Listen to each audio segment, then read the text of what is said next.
My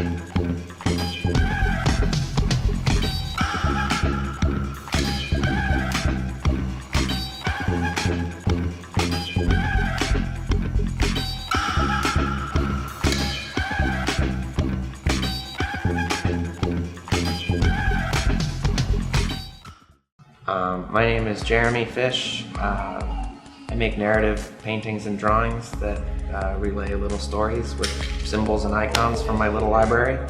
And I went to the San Francisco Art Institute and graduated from there some time ago. My mother's a librarian and an English teacher, and my father was a public relations guy, and his father was a traveling salesman. So there was this stories we picked up on the road from my dad and his father, because they traveled considerably for their work. And I think the knack for telling a story in a clever way came from my mom and her love of all things literature. So I don't know, I guess I was drawn to making art for different reasons, but when it came down to deciding what it was going to be about and what was I trying to tell people, I didn't want to make it too heady or try and pretend that I was hyper intelligent and going to save the world with my drawings, and the nicest thing to deliver people is maybe some life experience.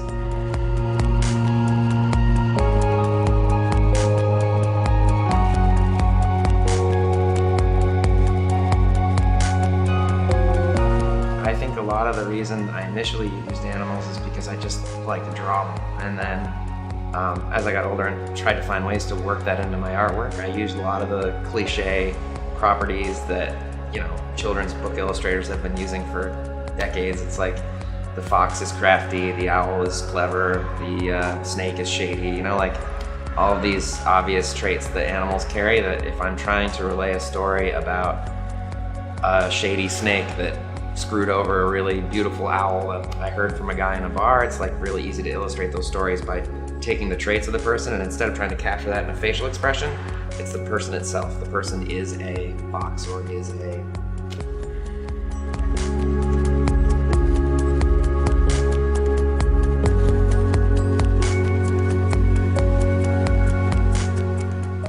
When I first started, I was really into skateboard graphics. I worked in a skateboard shop when I was in junior high and high school, and I grew up in the Northeast where it snows a lot, so there'd be endless days in the winter where no one came in. And my friends and I would we had this huge board of stickers, every sticker from every company, and we would just sit and all try and redraw them as accurately as possible. And so I think at that time in my life, guys like Mark McKee and Pushead and Sean Culver, and a lot of the guys responsible for the skateboard graphic art of the late 80s, early 90s, shaped the way that I draw.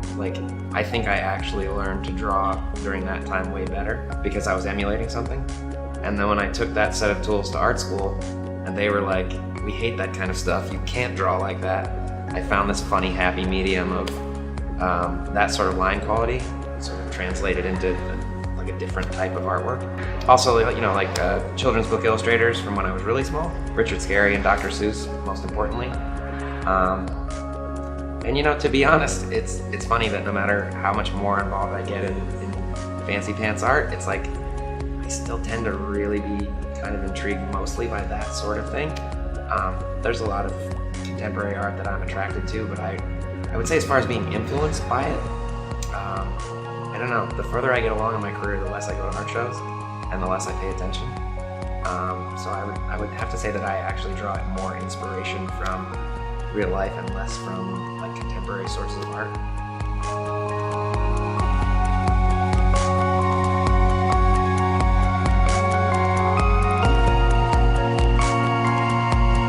I would say the last 5 or 6 shows I've done all had to be this very elaborate concept with research and tons of homework, and everything had to tie in together to this big theme, and I had to find ways to explain that visually. And not that I don't enjoy doing that, because I do, but this was a real breath of fresh air in the sense that I was just able to work on the pieces individually.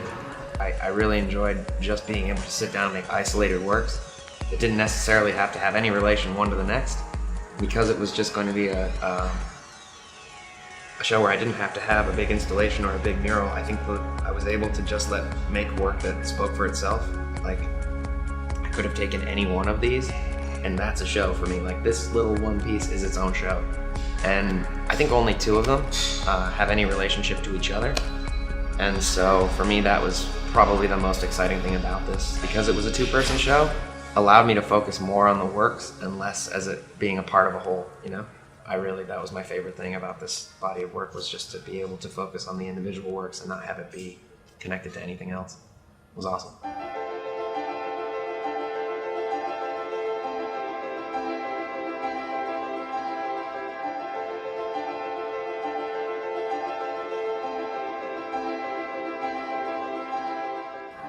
Most of these were personal experience or experiences that were going on in other people's lives that I'm close to. I did 2 pieces that were just about Los Angeles. This year I worked a lot listening to documentaries, which I never used to do. I didn't ever used to listen to TV or movies. I thought it would be distracting. I've always listened to music for the last decade plus. And just like within the last few months, I started watching, not watching, but listening to films and television, mostly documentaries, because you don't have to actually watch it. And I was trying to find some stuff on LA, not to make artwork about, but just to learn something about the place before I came here. And just, I don't know, get more of a historic vibe about LA, because I know there is interesting history here, I just don't ever hear about it. And so I like those works the best, because it was accidental inspiration, I wasn't looking to do anything about here. I don't know, that kind of happy accident I really enjoy.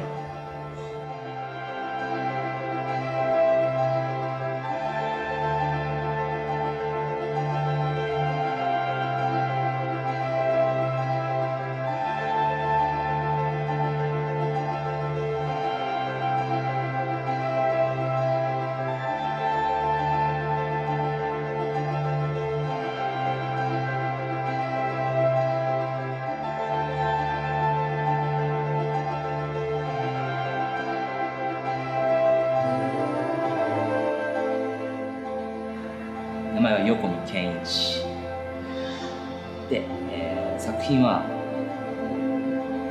版画の作品でプリントをしないで木版を展示しています。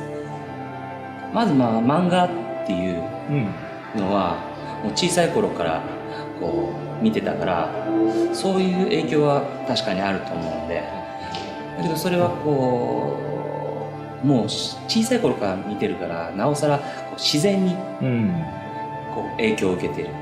でそのホラーとかそういう可愛いって要素はもうすでにその漫画の中に全てあると思うんですよ。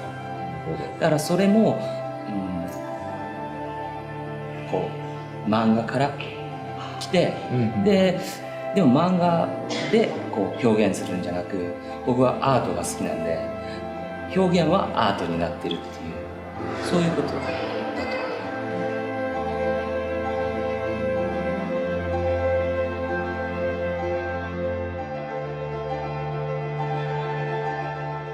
作品それぞれだけど、カットするのは早くなってる。だんだん早く。だからそうですね。そこの丸い作品、大きい丸い作品だったら、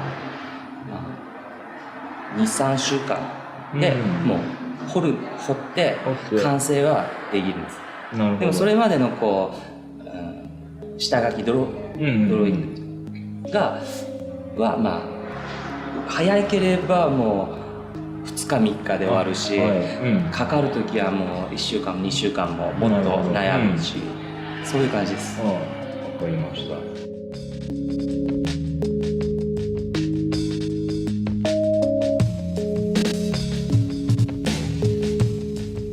彼の作品となんていうかな、好きななんかモチーフとか似てたり、すごいなんかもうビジュアル的にすごいかっこいいなと思ってるから、すごい嬉しいし、この展覧会のこのビジュアルもなんていうかな、マッチしてるし、すごい本当嬉しいなと思って、なんていうの、こういうアプローチがあったのかなとかね、なんか勉強になることもねあるなと思って。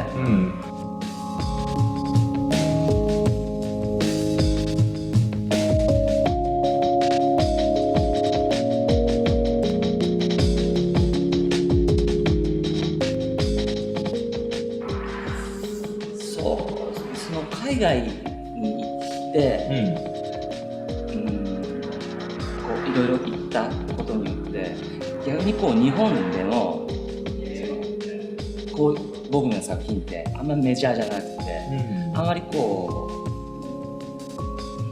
アーティストこう若い世代からはいいって思われるけど、だけど、まあ、もちろんアメリカもそうだかもしれないけど、あんまり日本でね、受けがそんなに良くないんですよ。それがよく分かってきたなっていうことを海外に出て、海外の方が、リアクションがいい、良いものは良い、というのがよく分かった、最近よく分かった。で、作品自身に対する、こう最近の変化で言えば、まずはこう子供ができて、で前マークムーアでやった時は彼女はちっちゃかったんだけど、今もう大きくなってよく喋るから、そこら辺からこうインスピレーションとか、まあ、作品に対する変化はあるし、それとまあ言ったらあの赤い丸い作品なんていうのは、この間の地震のこうニュースとか、まあ、実際あった体験から映像とかもそういうところからインスピレーションを受けたりしています。はい、わかりました。ありがとうございます。素晴らしい作品です。こちらこそありがとうございます。